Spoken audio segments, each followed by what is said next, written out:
할렐루야. 오늘도 예배하는 저와 여러분 가운데 성령이 친히 임재하심으로 여러분 이 시간도 주님을 만나는 그 은혜가 있으시기를 주님의 이름으로 축원합니다. 야곱은 형 에서와 갈등을 해결하기 위해서 예물과 가축들을 종들에게 맡긴 후 여러 때로 나누어 형 에서에게 보냅니다. 그리고 자녀들과 아내도 모두 보냅니다. 그는 인간적인 방법과 수단을 다 동원해서 자신이 할 수 있는 일을 다 해보았습니다. 그러나 여러분, 인간적인 방법과 수단을 동원하면 할수록 얻어지는 것은 아무것도 없어요. 오히려 더 공고한 뿐입니다. 공고한 뿐. 오히려 애로운 뿐입니다. 시간이 지나면 지날수록 불안은 깊어지고 야곱은 고독해지기만 하는 그런 자신을 보게 되었고 또 발견하게 되었습니다. 오늘 창세기 32장 24절 말씀을 보겠습니다. 야곱은 홀로 남았더니 어떤 사람이 날이 새도록 야곱과 씨름하다가 야곱은 홀로 남게 되었습니다. 그는 자신이 할 수 있는 방법 모두 해보았기 때문에 마지막으로 선택할 수 있는 방법은 하나님을 의지하는 것밖에 없었습니다. 신을 의지하는 것밖에 없었습니다. 여러분, 야곱이 씨름을 한 대상은 하나님의 천사였다라고 소개를 하고 있습니다. 그날 밤에 야곱은 하나님의 천사와 밤새도록 새벽이 될 때까지 격렬하게 씨름을 한 것을 보게 됩니다. 그래서 여러분, 제가 지난주에도 말씀을 드렸지만 씨름은 기도입니다. 기도. 밤새도록 하나님 앞에 머물며 기도했다라는 말입니다. 사람이 위급한 상황이 되어지면 신을 다 찾더라고요. 다 찾더라고요. 예수 믿지 않는 사람들은 부처도 찾고요, 삼신 할머니도 찾고요, 또 다른 어떤 신들을 찾고요, 다 찾더라고요. 도와달라는 거예요. 지금 이 위기에서 도와달라는 거예요. 살게 해달라는 그런 모습들을 우리가 많이 봅니다. 사람은 여러분 위기 가운데 어느 누구든지 신을 찾게 되어 있어요. 위기가 되지 않으면 안 찾아요. 어려움이 없으면요, 신 안 찾습니다. 그런데 어려움이 닥치면요, 여러분 위기가 닥치면요, 여러분 인생 가운데 가장 어려운 일이 닥치면 어떻게 해요? 도와달라는. 사람의 방법으로 다 해보아도 안 되는데 이제는 마지막 방법 하나, 신이여 도와주소서, 이렇게 외치는 것들을 보게 됩니다. 야곱이 그랬다라는 말입니다. 다 해보았어요. 형과 화해하기 위해서 사람들을 보내서 화해 신청을 했고요, 재물도 보내보았고요. 그런데 형이 400명의 군사를 거느리고 온다는 소식을 듣고 여러분, 야곱은 이제 모든 수단과 방법을 다 동원해 보았지만 안 되니까 하나님 앞에 머물게 되었다라는 말입니다.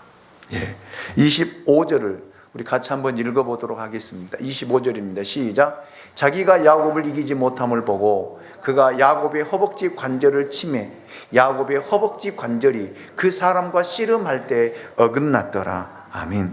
하나님께서는 사람의 모습으로 나타나셨습니다. 그분이 바로 예수 그리스도이십니다.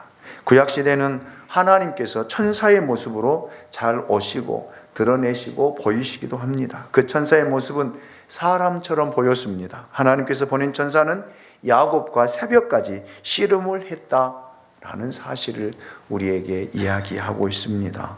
재미있는 사실은 천사가 사람보다 힘이 강한데도 질 것 같은 생각을 하고 있다는 것입니다. 그 천사는 어쩔 수 없이 야곱의 허벅지 관절, 옛날 성경에는 관절이라고 했어요. 관절. 지금으로 말하면 우리 고관절 있잖아요. 어르신들이 넘어지면 거의 다 고관절을 다치더라고요. 고관절 다치면 어떻게 돼요? 거의 한 7, 80%는 돌아가십니다. 그 정도로 우리가 걷는데 우리 고관절이 중요하다라는 말입니다. 그런데 하나님께서 야곱의 그 고관절을 내리치셨습니다. 그래서 그 고관절이 어긋났더라. 다른 말로 쉽게 표현하면 부러졌다 라는 그런 말입니다. 예. 그래도 야곱이 이 하나님을 놓지 않습니다. 놓지 않아요. 저는 여기서 두 가지 사실을 배우게 되었습니다. 첫째는 천사가 사람과 씨름을 했다라는 사실입니다. 천사는 하나님께 부르짖는 영으로 목적에 따라 여러 가지 일을 합니다. 어떤 천사는 메시지를 전해주기도 하고요. 어떤 천사는 예언을 하기도 하고요. 또 요한계시록을 보면 어떤 천사는 하나님의 심판을 집행하기도 합니다. 소돔과 고모라 심판 때에도 천사가 관여해서 그 땅을 멸했던 것을 우리가 말씀을 통해서 보았습니다. 이렇게 하나님의 특별한 명령을 가지고 온 천사는 야곱과 씨름을 했다라는 말입니다. 즉 여러분, 기도라고 하는 것은 여러분 어찌 보면 굉장히 쉬울 것 같아도 저는 오랫동안 목회 생활을 하면서 가장 어려운 것이 있다면 기도 생활인 것 같아요. 물론 우리가 그냥 와서 우리가 하고 싶은 이야기 다 내놓고 가면 쉽겠지요. 그러나 그것은 기도가 아니에요. 내 한풀이죠. 한풀이죠. 그런데 기도라고 하는 것은 하나님과의 소통이거든요. 그래, 하나님을 만나야 되거든요. 그리고 하나님과 소통을 해야 되거든요. 그렇기 때문에 하나님을 만나는 길이 결코 쉽지 않다라는 말입니다. 굉장히 어려워요. 그래서 여러분, 우리가 어른들이, 전에 믿음의 선배들이 그런 이야기를 해요. 기도줄 잡기가 쉽지 않다고요. 저는 그 말의 의미를 잘 몰랐었는데 목회자가 되면서 하나님 앞에 기도하면 생활하면서 이제는 알 것 같아요. 알 것 같아요. 그래서 야곱이 자기 인생의 최대 위기 앞에 하나님 앞에 기도하는데 그 기도가 정말 씨름을 할 정도로 온 힘을 다해서 하고 있는 그 모습을 보게 되어, 성경 그것을 천사와 씨름했다라고 표현을 하고 있습니다. 둘째, 야곱이 천사를 놓지 않았다라는 사실입니다. 야곱은 필사적으로 힘을 다해 천사를 붙들었습니다. 뼈가 부러질 정도로 부상을 입었는데도 불구하고 여러분, 천사를 놓지 않습니다. 당신이 나를 축복하지 않냐면 절대 놓지 않겠다라는 말입니다. 지금 말로 표현하면 하나님이 내 기도에 응답하지 않는다라면 저는 이 자리를 떠나지 않겠습니다. 그 말이에요. 그 말. 왜요? 여러분, 죽느냐 사느냐에 기로에 서 있잖아요. 형이 400명의 군사를 거느리고 와서 여러분, 야곱의 그 가족들을 치고 양떼를 친다라면 순간에 다 잃어버릴 수밖에 없는 그런 현실이잖아요. 그래서 여러분, 자기만 죽는 것이 아니라 자기 아내 4명과 자식 11명이 다 죽게 되어집니다. 종들도 죽게 됩니다. 수많은 재산을 한꺼번에 다 날려버릴 위기에 놓여졌다라는 말입니다. 여러분, 참 어렵지요. 그런데 쉽게 여러분께 말씀을 드릴까요? 사업하신 분이 여러분, 오늘 이 상황을 막지 못하면 내일 아침에는 부도납니다. 나만 망한 것이 아니라 내가 살고 있는 집, 자녀들 모든 재산까지 다 한꺼번에 날아간다라고 생각해 보세요. 잠이 오겠습니까? 잠이 오겠냐고요. 잠이 안 오지요. 그래서 하나님 앞에 이제 마지막 수단으로 머물러 있습니다. 다 해보았지요. 사람들을 찾아가서 사람에게 도움도 요청해 보았고요. 내 아는 지인들에게 돈도 빌려 보았고요. 내가 할 수 있는 모든 방법들을 다 동원해서 이 사업의 부도를 막기 위해서 몸부림을 쳤는데 방법이 없어요. 안 되는 거예요. 그래서 마지막 수단으로 하나님의 성전에 와서 하나님 앞에 머물며 기도하는데 밤새도록 여러분, 성령과 씨름한다고 생각해 보세요. 어쩌겠습니까? 지금 딱 그 상황입니다. 그래서 26절을 보실까요? 26절입니다. 그가 이르되 날이 세려하니 나로 가게 하라. 야곱이 이르되 당신이 내게 축복하지 아니하면 가게 하지 아니하겠나이다. 예, 들어주지 아니하면 놓지 않겠습니다. 놓지 않겠습니다. 그런데 여러분, 떠나려는 천사와 떠나지 못하게 하는 야곱과의 씨름은 여러분 무엇이 문제였을까요? 야곱에게는 해결해야 될 문제가 있었다라는 사실입니다. 그 문제가 무슨 문제일까요? 죄의 문제입니다. 죄의 문제. 야곱은 스스로 이것을 잘 알고 있었습니다. 자신이 얼마나 큰 죄인이고 얼마나 정말 나쁜 짓을 하고 못된 짓을 하고 사기를 치며 살아왔는지를 우리가 너무나 잘 알고 있습니다. 여러분, 그래서 이 문제가 해결되지 않냐면 결코 하나님께서 응답해 주지 않는다라는 사실이죠. 그래서 여러분, 야곱의 고관절을 쳤는데도 불구하고 여러분 매달리면서 하나님 살려달라고, 제발 살려달라고 몸부림을 치고 있는 그 모습을 보게 되어집니다. 그래서 하나님께서는 야곱에게 지금 말씀하신 게 그거예요. 여러분, 내 죄의 문제를 해결해야 된다는 것이죠. 그래서 하나님께서 야곱에게 이렇게 물어보시잖아요. 27절 말씀 같이 한번 읽어보실까요? 27절입니다. 시작. 그 사람이 그에게 이르되 내 이름이 무엇이냐? 그가 이르되 야곱이니이다. 아멘. 천사는 야곱에게 내 이름이 무엇이냐? 라고 물었습니다. 이 말은 너는 누구냐라는 말이에요. 도대체 너는 누구냐? 네. 야곱의 정체성을 지금 물어보고 있습니다. 그때 야곱이 이렇게 대답하잖아요. 내 이름은 뭐라고요? 야곱입니다. 야곱. 여러분, 창세기 25장 26절을 보면 야곱이라고 하는 이름의 의미를 잘 말씀해 주고 있습니다. 에서의 동생으로 태어난 야곱은 태어날 때부터 형 에서의 발꿈치를 잡았다라는 말입니다. 그래서 야곱이라는 말에는 발꿈치를 잡았다라는 의미입니다. 다른 말로 말하면 약탈자예요. 예. 그리고 좀 나쁜 말로 말하면 사기꾼입니다. 야곱의 이름의 의미대로 야곱은 형 에서의 장자권을 빼앗았습니다. 그리고 형의 축복권을 빼앗기 위해서 아버지를 속였습니다. 그리고 그 축복권을 훔쳐왔습니다.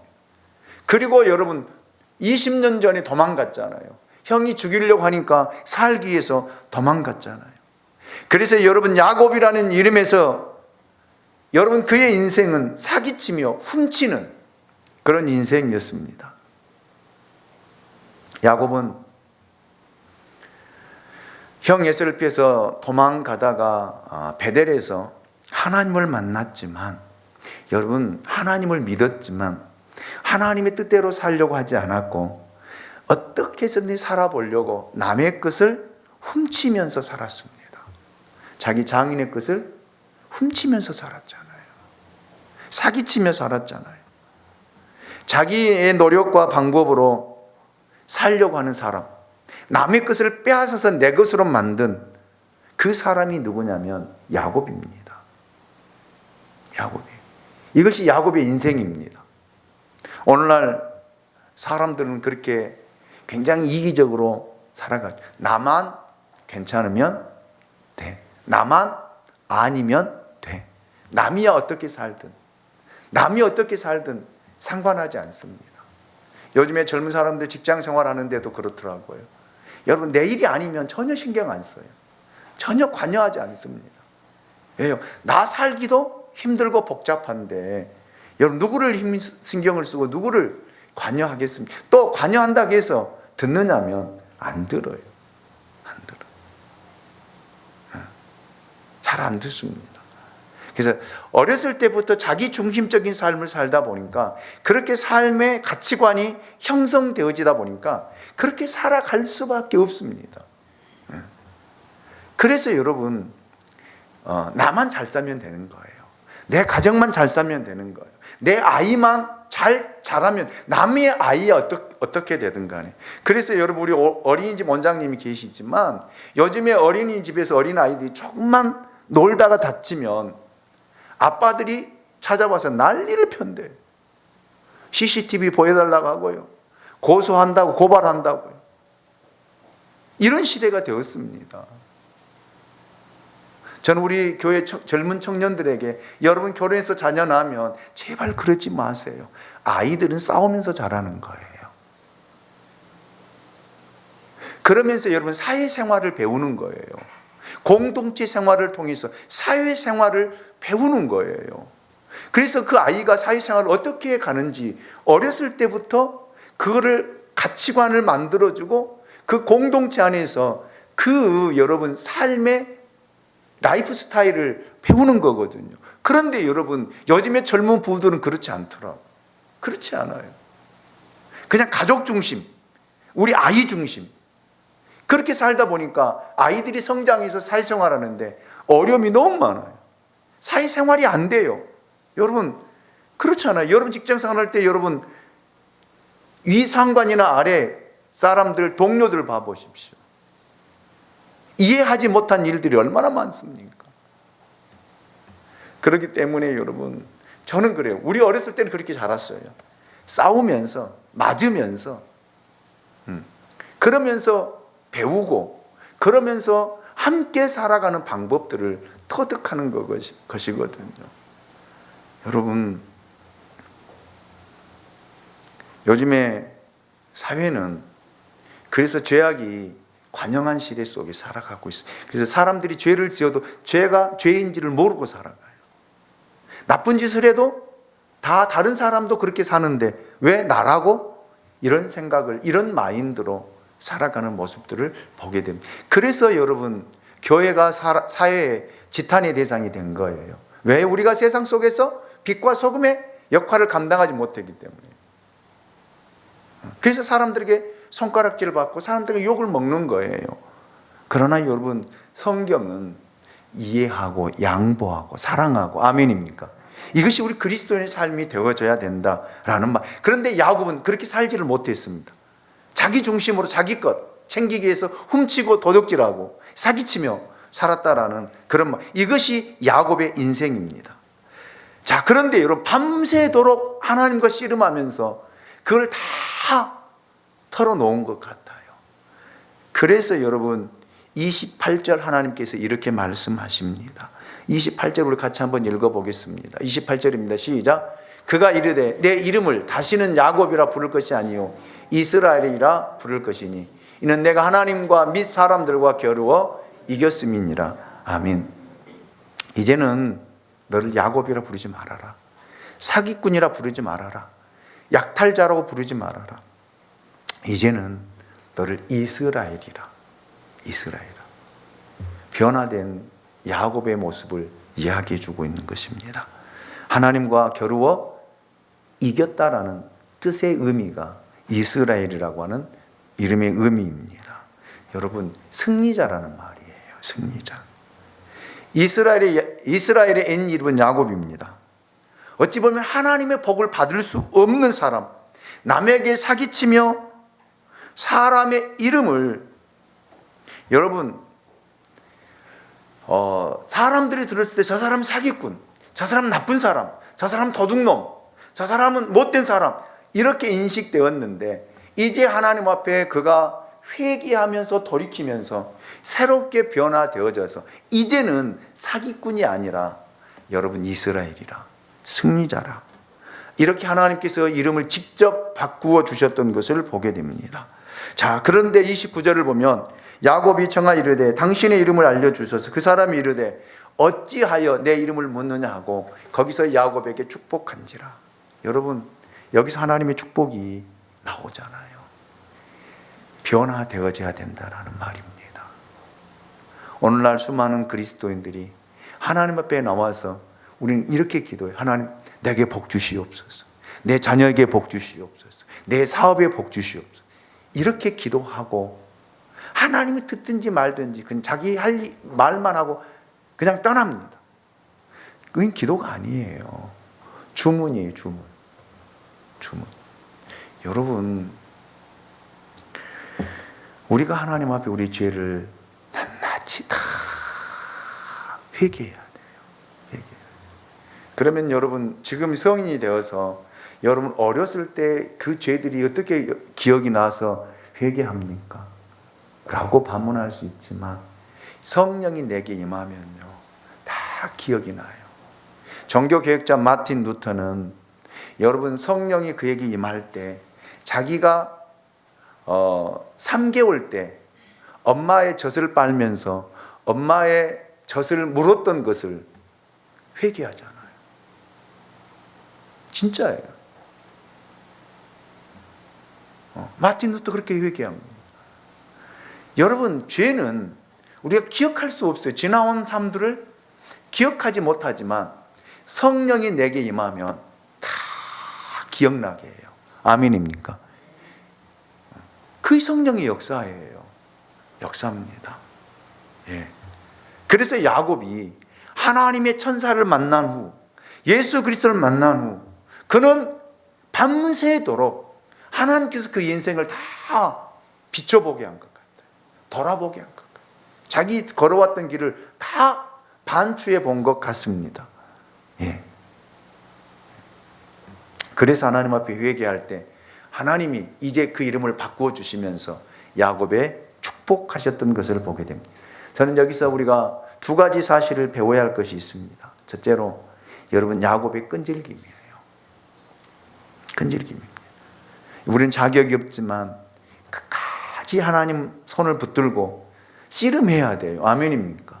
응답되어질 때까지 씨름해야 된다라는 사실입니다. 히브리서 4장 16절을 보면, 그러므로 우리는 긍휼하심을 받고 때를 따라 돕는 은혜를 얻기 위하여 하나님의 보좌 앞에 담대히 나아갈 것이니라. 그래요, 맞습니다. 우리 나아갈 자격이 없지만요, 주님의 은혜를 덧입고 주님 앞에 나와서 끝까지 끈질기게 응답되어질 때까지 여러분 기도로 씨름해 보시기를 주님의 이름으로 축원합니다. 둘째로, 옛사람이 변화해 새사람이 되는 비결은 성령께 있습니다. 여러분, 거듭남의 비밀은 요한복음 3장에 기록된 니고데모에 대한 이야기를 통해서 우리에게 들려주고 있습니다. 예수님은 니고데모에게 물과 성령으로 거듭나지 아니하면 여러분 하나님 나라에 들어갈 수 없다라고 분명하게 말씀하고 있습니다. 한번 보실까요? 요한복음 3장 5절로 7절 말씀을 보십시오. 예수께서 대답하시되 진실로 진실로 내게 이르노니 사람이 몸과 물과 성령으로 나지 않냐면 하나님 나라에 들어갈 수 없느니라. 육으로 난 것은 육이요 영으로 난 것은 영이니 내가 내게 거듭나야 하겠다라는 말을 놀랍게 여기지 말라. 아멘. 딱 다른 말로 말하면 거듭나야 된다라는 거예요. 변화되어야 된다라는 말입니다. 옛 생활을 벗어야 된다라는 거예요. 예수 믿는 사람이 예수 믿을 때와 믿지 않을 때와 똑같이 생활한다면 누가 예수 믿겠어요? 누가 교회 다니겠냐고요. 그렇잖아요. 예수 믿지 않을 때 성질 부렸던 그 성질을 예수 믿으면서도 자녀들에게 똑같이 성질을 내고 똑같이 성질 부린다라면 자녀들이 뭐라고? 교회 다니나 안 다니나 똑같네, 이런 말 하지 않겠어요?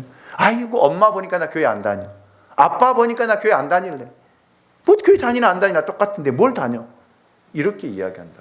그런데 여러분, 여러분의 부모가 여러분 교회 다니면서 완전히 달라진다고 생각해보세요. 변화된다고 생각해보세요. 분명히 이럴 때 우리 엄마가 전에는 화냈는데 화를 안 내네, 이해해주네. 이런 변화된 모습이 여러분 있어야 된다라는 말이에요. 내 힘으로는 안 됩니다. 성령이 내게 임해야 돼요. 이렇게 거듭나는 그런 역사가 있길 원합니다. 이제 말씀을 마무리하겠습니다. 여러분, 우리가 이름이 바뀌어져야 돼요. 전에 우리가 예수를 믿지 않았을 때는 우리도 세상 사람과 다를 바 없이 똑같이 생활했다라면 이제는 예수를 믿음으로 말미암아 물과 성령으로 거듭나서 달라져야 된다라는 거예요. 예수의 성품을 닮아가야 돼요. 아멘입니까? 그래서 여러분, 사람들에게 저 사람 진짜 교회 다닌 사람, 저 사람은 진짜 믿음의 사람, 진짜 신앙인이구나, 이렇게 인정을 받아야 해요. 그래야만이 여러분 하나님께서 우리 힘을 바꾸어줘요. 쫓아서 합니다. 성도로 바꾸어줘요. 그리고 그 이후에 우리의 직분을 주시는 거예요. 집사라고 하는 직분을 주시고요, 권사라고 하는 직분을 주시고요, 안수 집사라고 하는 직분을 주시고요, 장로라고 하는 직분을 주시고요, 목사라고 하는 직분을 주시는 거예요. 그런데 우리는 변화되지 않는 상태에서 이 직분을 받다 보니까 이 직분 때문에 오히려 더 죄를 짓고 더 범죄하고, 또 교회 안에서 여러분 분리를 하고 분쟁이 일어나는 것들을 우리가 많이 보지 않습니까? 첫째는 변화되어야 돼요. 달라져야 됩니다. 아멘입니까? 그리고 성도라고 하는 인정을 받아야 해요. 그 위에 우리 직분을 받아서 목사로서, 장로님으로서, 안수 집사님으로서, 권사님으로서, 여러분 집사님으로 살아가야 될 줄로 믿습니다. 이렇게 여러분의 이름이 바뀌어지기를 원합니다. 아멘. 이름이 바뀌어지기 위해서는 하나님 앞에 정말 머물면서 씨름하는 시간이 필요해요. 그래야만이 내 정체성을 바꿀 수 있어요. 정체성뿐만 아니라 어렸을 때부터 만들어졌던 세계관도 바뀌는 거예요. 아멘입니까? 그러지 않고는 절대 바뀌지 않습니다. 교회 10년, 20년, 30년, 40년 다닌다고 해서 바뀌느냐? 안 바뀌어요. 안 바뀝니다. 안 바뀌어요. 그래서 하나님 앞에 씨름하는 시간들이 필요합니다. 기도하는 시간이 필요하다라는 말입니다. 그래서 여러분의 이름이 바뀌어지시기를 예수 그리스도 이름으로 축원합니다. 축복합니다. 우리 다 같이 자리에 일어나셔서 찬양 드리겠습니다.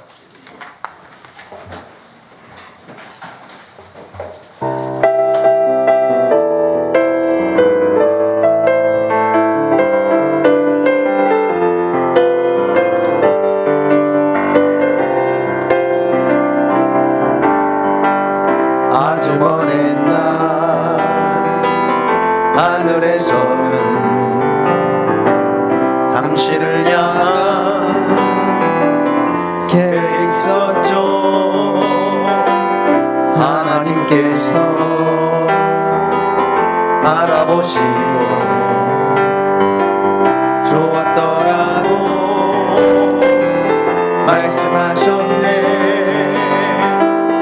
이 세상 그 무엇보다 귀하게 나의 손으로 창조하였노라.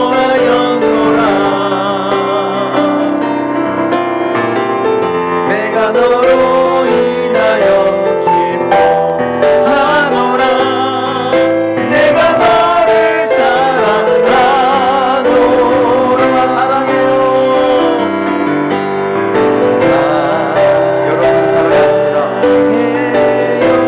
설복인 집사님 사랑합니다. 소연씨 사랑해요. 조한씨, 정은이랑 사랑해요. 당신의 마음에 우리의 사랑을 드려요. 우리 옆 사람에게, 앞 사람과 뒷 사람에게 사랑해요. 사랑해요. 여러분을 축복합니다. 축복해요.